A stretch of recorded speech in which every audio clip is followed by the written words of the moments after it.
Hey, Austin here. I'm just going to go ahead and show you guys how you can top rope solo with an ATC guide.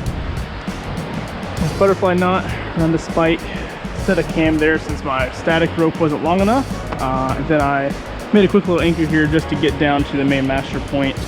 And technically, since this is part of the main rope, this is all triple redundant.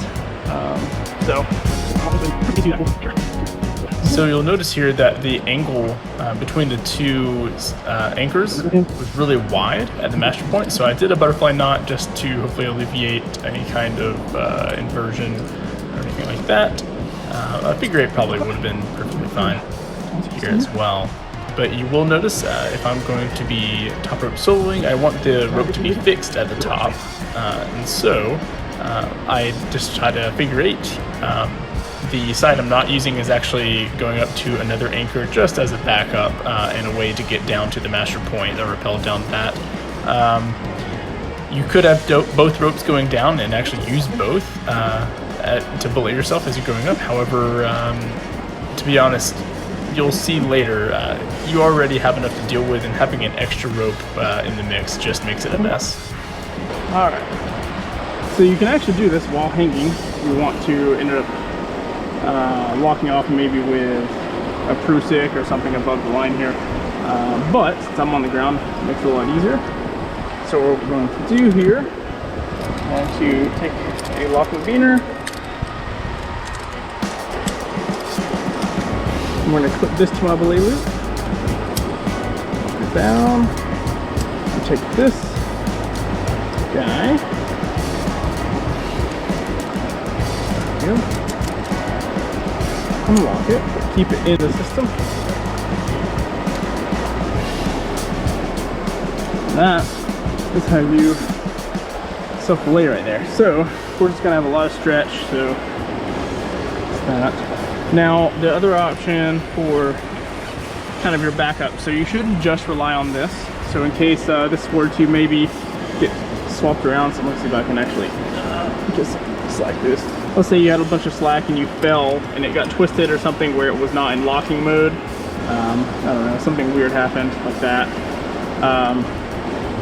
What you can do as a backup is either tie a butterfly knot one-handed as you climb. You could, of course, have a PRUSIK there. What I'm going to do is have a separate carabiner here and tie a clove hitch and slide that clove hitch essentially up as I climb. So again, do that, and a few more carabiners here. Use.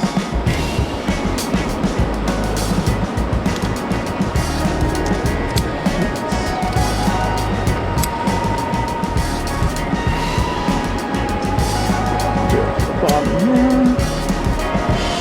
We're going to go ahead and clove hitch.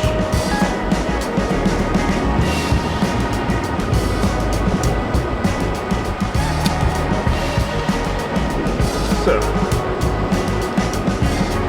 as we climb, we'll end up creating slack right here, and we'll simply, you can kind of do it with one hand if you want, like this, and then pull it out.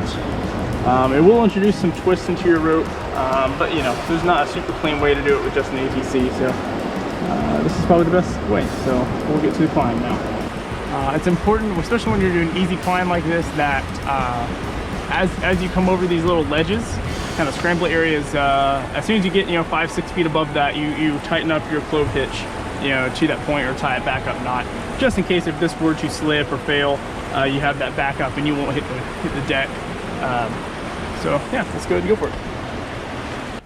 So I did want to note now, tying a one-handed butterfly knot as a backup instead of the clove hitch is way better than doing the clove hitch method.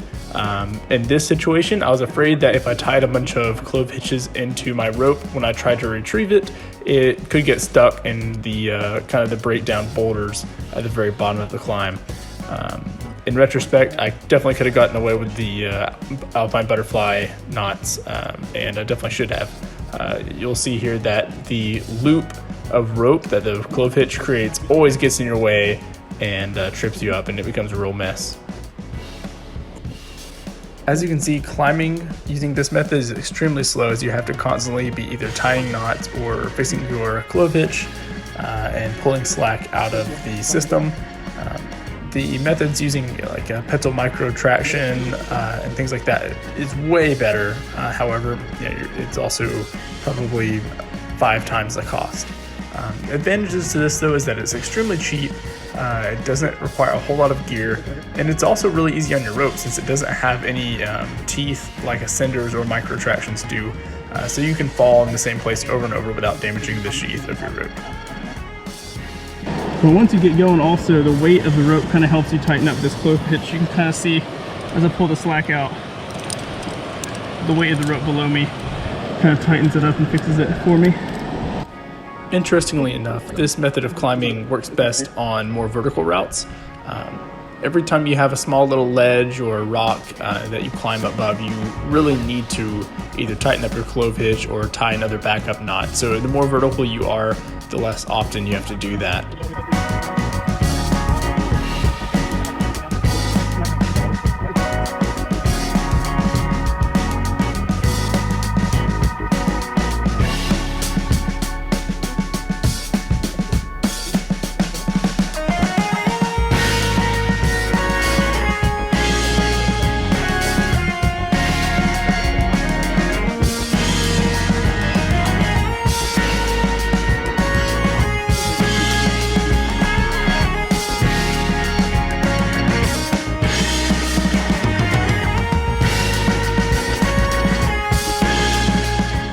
This wasn't much of a climb. I'd say it's probably around 5.4 or 5.5 in the Yosemite decimal system. But it was a beautiful day and a beautiful air eat with some awesome river exposure. So thanks for watching, and I hope you learned something.